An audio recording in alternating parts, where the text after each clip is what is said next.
Darya Saltykova, born in 1730 and infamously known as Salty Chica, was a Russian noblewoman and serial killer active during the 18th century. Born into a wealthy aristocratic family, Saltykova had a privileged upbringing, but little is known about her early life aside from her marriage to Gleb Saltykova, a member of an influential family. Widowed at a young age, she inherited a vast estate and significant wealth, giving her power over hundreds of serfs. Saltykova became notorious for her sadistic cruelty, specifically toward her female serfs. Between 1756 and 1762, she tortured and killed at least 38 young women and girls. Her methods were gruesome, involving beating, burning, and starving her victims, often for minor or imagined offenses. Witnesses described her as having uncontrollable fits of rage, which fueled her brutality. The motive behind her actions is unclear, though some historians suggest a combination of unchecked power, mental instability, and personal frustrations. Despite complaints from her surviving serfs, Saltykova remained untouched for years due to her social status and connections. She was eventually brought to justice in 1762 after serfs petitioned Empress Catherine the Great, who ordered an investigation. Saltykova was found guilty of 38 killings, but was likely responsible for even more.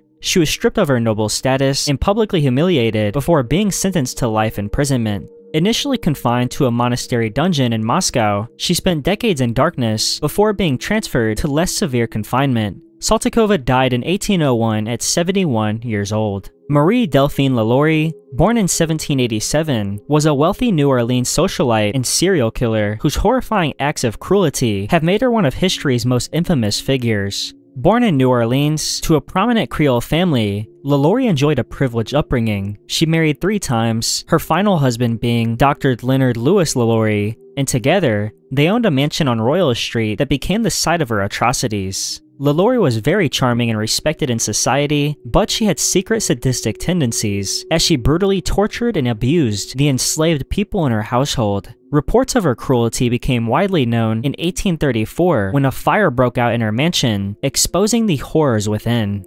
Rescuers discovered enslaved individuals in a locked attic, chained and mutilated, some showing signs of prolonged torture. Accounts describe victims with broken bones set in unnatural positions, severe cuts, and evidence of medical experiments. While the exact death toll is unknown, it is believed she killed or caused the deaths of dozens of people, and LaLaurie's motivations remain speculative, with theories ranging from unchecked power to sadism or mental illness. Following the fire, an enraged mob ransacked her mansion, but LaLaurie fled to France, evading justice. She lived in exile until her death in 1849, reportedly from natural causes, though rumors persist of her return to New Orleans under a false name. Her crimes shocked the nation and left a dark legacy, symbolizing the brutality of slavery and the moral corruption of those who exploited it. Mary Ann Cotton, born in the year 1832, was an English serial killer who became infamous for her calculated killings, primarily for financial gain. Born in Low Morsley, County Durham, she grew up in a poor mining family.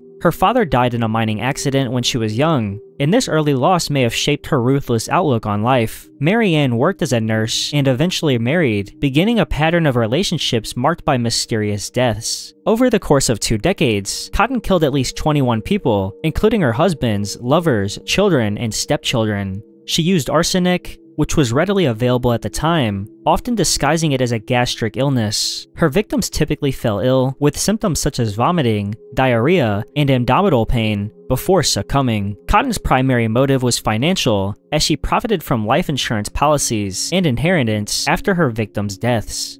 Suspicion grew as people in her life died in rapid succession, and in 1872, the suspicious death of her stepson, Charles Edward Cotton, led to an investigation. An autopsy revealed arsenic poisoning, and authorities found other bodies, confirming her use of poison. She was arrested and charged with Charles's death, and in 1873, she was tried, found guilty, and sentenced to death. On March 24, 1873, she was hanged at Durham Jail, though reports suggest the execution was botched, causing her to die slowly from strangulation. Her case shocked Victorian England and exposed vulnerabilities in the legal and medical systems, such as the ease of obtaining arsenic and the lack of rigorous death investigations. Cotton's crimes and cold demeanor earned her the title of Britain's first female serial killer. Amelia Dyer, born in 1837, was a notorious English serial killer. known for exploiting the practice of baby farming to kill infants entrusted to her care. Born in Pyle Marsh, Bristol, she grew up in a working-class family. Her childhood was marked by hardship, including the mental illness of her mother, which likely influenced Dyer's psychological development. Initially trained as a nurse, she later turned to baby farming, a common Victorian practice where women could care for unwanted infants in exchange for payment. Dyer began her criminal activities in the 1860s, advertising her services as a caregiver. She took in infants, often from unwed mothers, promising to provide a safe home. Instead, she would kill the children, typically by strangulation with white tape, after collecting fees. Dyer targeted victims who had little means to pursue legal action or recover their children, taking advantage of the lack of regulation in the adoption system. Over a 30-year period, it is believed that Dyer killed hundreds of babies, though she was only charged with a handful of deaths. Her crimes came to light in 1896 when the body of an infant was found in the River Thames, leading to a trail of evidence that implicated her. Authorities found dozens of other bodies in the river and incriminating evidence at her home. Dyer was arrested, tried, and convicted of the death of one infant, although she confessed to many more killings. On June 10, 1896, she was hanged at Newgate Prison, becoming one of the most infamous female serial killers in British history.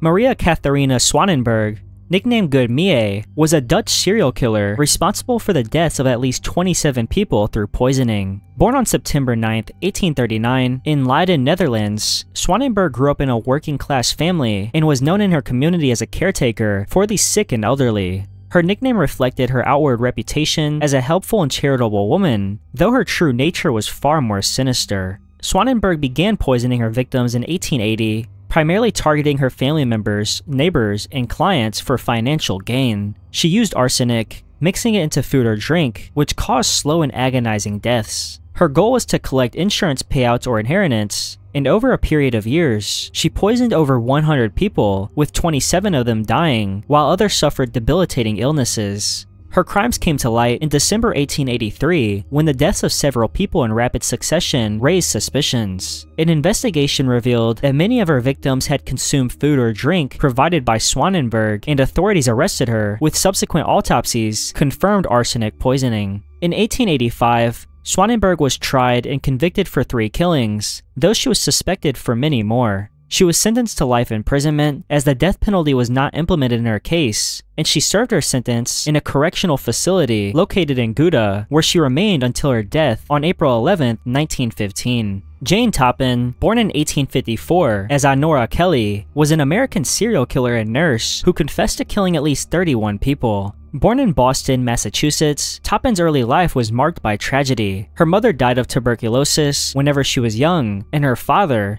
an alcoholic, abandoned her and her sister to an orphanage. She was later placed as an indentured servant with the Toppan family, adopting their surname and repressing her Irish heritage to assimilate. Toppan trained as a nurse in the 1880s, where she became known as Jolly Jane for her cheerful demeanor. However, beneath her friendly exterior was a sadistic obsession with experimenting on her patients. She began using her position to administer lethal doses of morphine and atropine, manipulating dosages to observe the effects on the human body. She often targeted patients, friends, and landlords, claiming she wanted to see them die in agony. Some reports suggest she gained pleasure from being close to her victims as they died.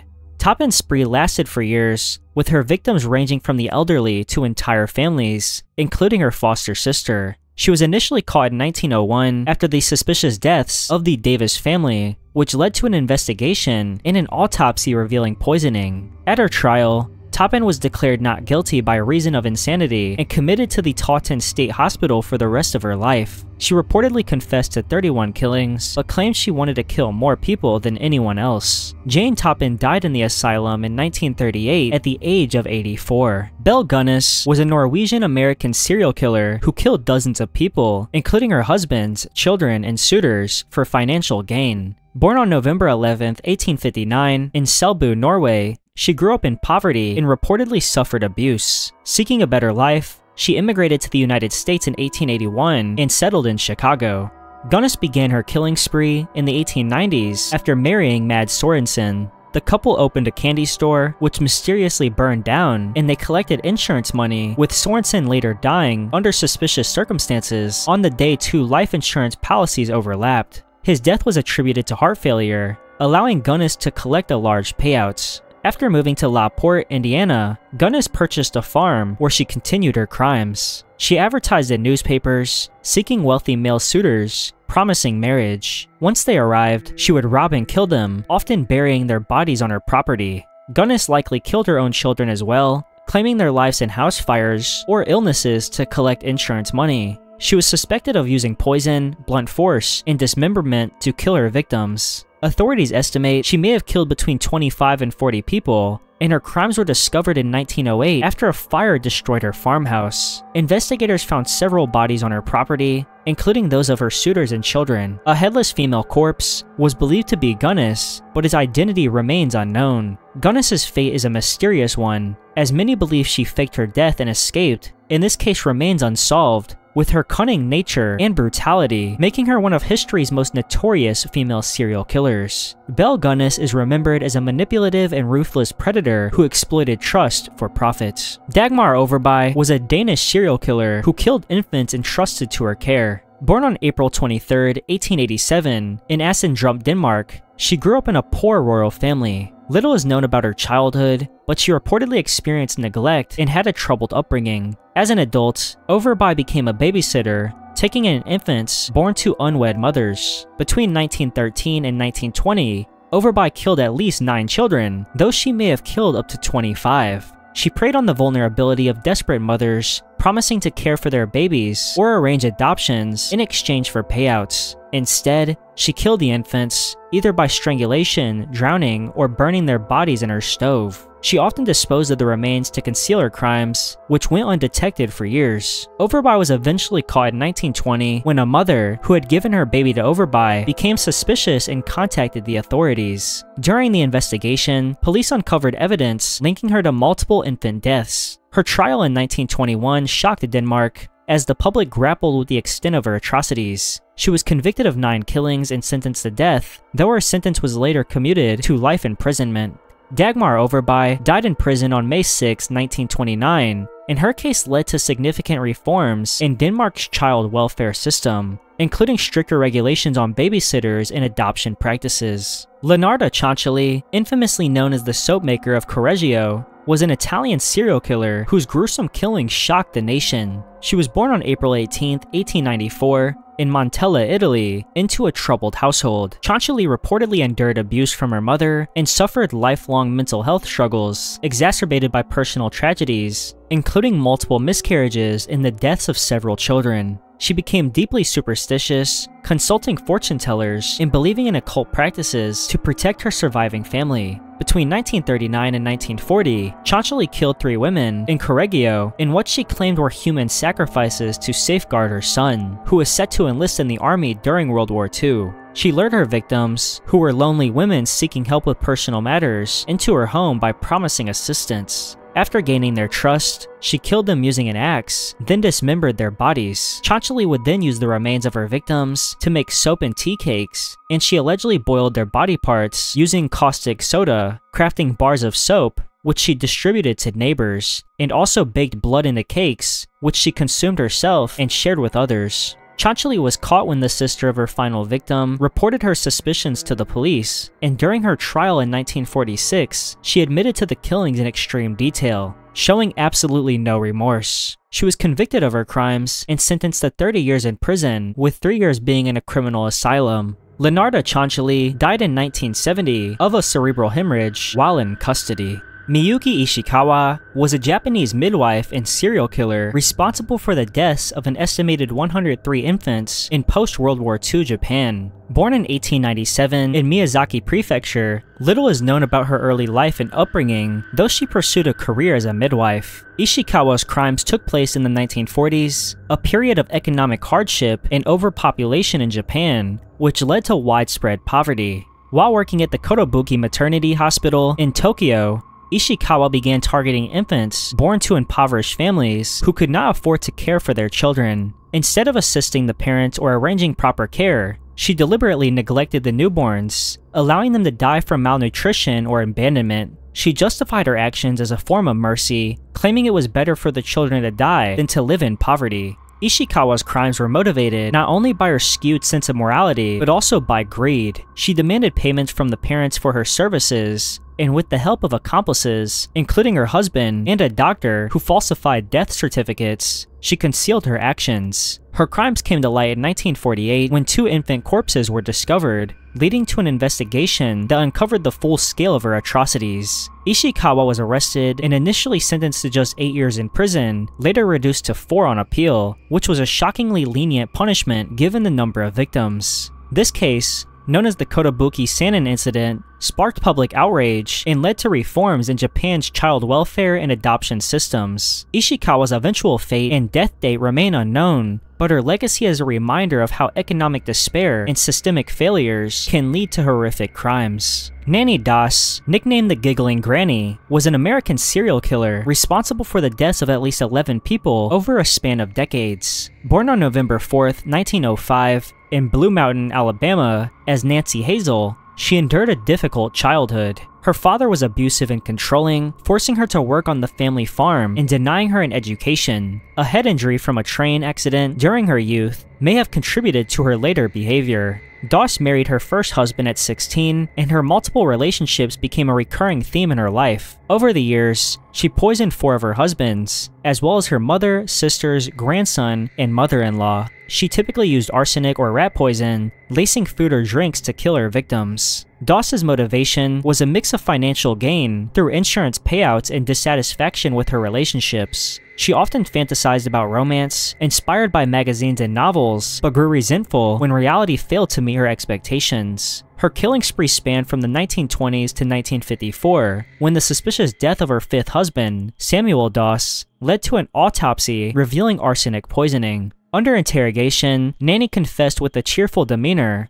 reportedly laughing as she recounted her crimes. In 1955, Doss pleaded guilty to the killing of Samuel Doss and was sentenced to life imprisonment in Oklahoma. She avoided the death penalty due to her gender and age, and she died in prison from leukemia on June 2, 1965. Catherine Knight, born on October 24, 1955, is an Australian killer infamous for committing one of the most gruesome crimes in the nation's history. She grew up in a dysfunctional family and abusive household in Aberdeen, New South Wales, and her father was an alcoholic who physically abused her mother, while Catherine herself claimed to have experienced abuse by family members, shaping a violent personality from a young age. Knight worked in slaughterhouses, where she excelled at butchery and developed a fascination with knives, which she later collected. Her relationships were marked by violence and instability, with a history of domestic abuse carried out by her against her partners. On February 29, 2000, Knight committed her only known killing against her partner, John Price. After an argument, she attacked him in their home, stabbing him at least 37 times with a butcher's knife. Following the killing, she skinned Price's body, hanging his skin on a meat hook. She then decapitated him, cooked parts of his body with vegetables, and prepared a meal intended for his children, though they did not consume it. Knight was arrested the following day after police discovered the horrifying scene, and she pleaded guilty to the killing, being sentenced to life imprisonment in 2001 and becoming the first woman in Australia to receive a life sentence without the possibility of parole. She is currently incarcerated at Silverwater Women's Correctional Center in New South Wales, and although she didn't kill multiple people, her case was so horrifying, and if she was never caught, her violent tendencies may have led her to kill others. Aileen Wuornos was an American serial killer who killed 7 men in Florida between 1989 and 1990. She was born on February 29, 1956, in Rochester, Michigan, into a troubled family. Her father was incarcerated when she was born and later took his own life. Her mother abandoned her at a young age, leaving Wuornos and her brother to be raised by their grandparents. Her childhood was marked by abuse and neglect, and Wuornos became homeless in her teens, engaging in sex work to survive. She experienced numerous hardships, including violence, failed relationships, and problems with the law. In her 30s, she began a relationship with Tyria Moore, a woman she deeply loved, though the relationship was not healthy. Between 1989 and 1990, Wuornos killed 7 men she claimed had either assaulted or attempted to assault her while she was working. She shot them with a .22 caliber pistol, later stating that the killings were in self-defense. However, evidence in the brutality of her crimes suggested robbery and premeditation. Wuornos was arrested in January 1991 after police tracked her down using evidence from her victims, and her partner, Tyria Moore, cooperated with the investigation, helping secure Wuornos' confession. In 1992, Wuornos was convicted of 6 killings and sentenced to death, and she was executed by lethal injection on October 9, 2002 in Florida. Her life and crime sparked widespread media attention, especially due to debates about her mental health and portrayals in films and documentaries. Some view her as a victim of abuse and social neglect, while others see her as a cold-blooded killer.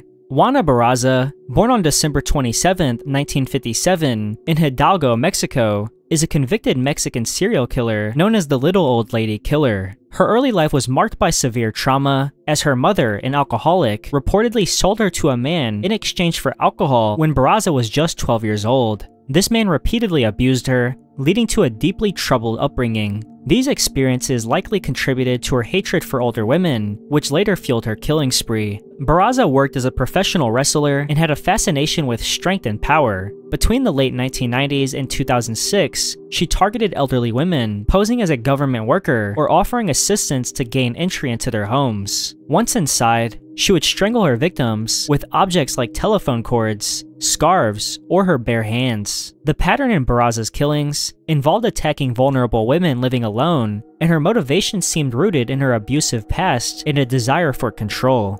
It is believed that she killed at least 16 elderly women, though she may have been responsible for up to 48 deaths. The media sensationalized the case, with public fears mounting as police struggled to catch the killer, as they initially suspected the perpetrator to be a man. Barraza was finally apprehended in January 2006, as she was caught fleeing the scene of her final killing. In 2008, she was convicted of 16 counts of killing and sentenced to 759 years in prison, and as of 2025, she remains incarcerated in Mexico. Gwendolyn Graham, born on August 6, 1963, and Cathy Wood, born on March 7, 1962, were American serial killers responsible for the deaths of at least 5 elderly women at the Alpine Manor nursing home in Walker, Michigan, where they worked as nurse aides in the late 1980s. Both women had troubled childhoods marked by abuse, which likely contributed to their dysfunctional relationship and eventual crimes. Graham and Wood became romantically involved and developed a toxic dynamic rooted in manipulation and control. In 1987, the pair began killing elderly patients at the nursing home, targeting those who were unable to fight back due to illness or disability. They suffocated their victims, often using washcloths, and framed their killings as a twisted love bond. Their killings were motivated by a combination of boredom, a desire for control, and a strange attempt to solidify their relationship. Graham was alleged to be the hands-on killer, while Wood acted as the lookout and later claimed she was coerced into participating. The killings came to light in 1988 after Wood confessed to her ex-husband, who alerted authorities. Graham was convicted of 5 counts of killing and 1 count of conspiracy to kill, receiving life in prison without parole. Wood, who cooperated with prosecutors, was convicted of 1 count of second-degree killing and 1 count of conspiracy, receiving a 20 to 40-year sentence. She was released on parole in 2020, and both women are still alive, with Graham serving her sentence in Michigan. Thank you very much for watching this video, and if you learned something, make sure to leave a like. Comment down below your thoughts on any of the female serial killers I discussed in this video, and subscribe if you would like to see a part 2 or more videos like this one. Thank you again, and goodbye.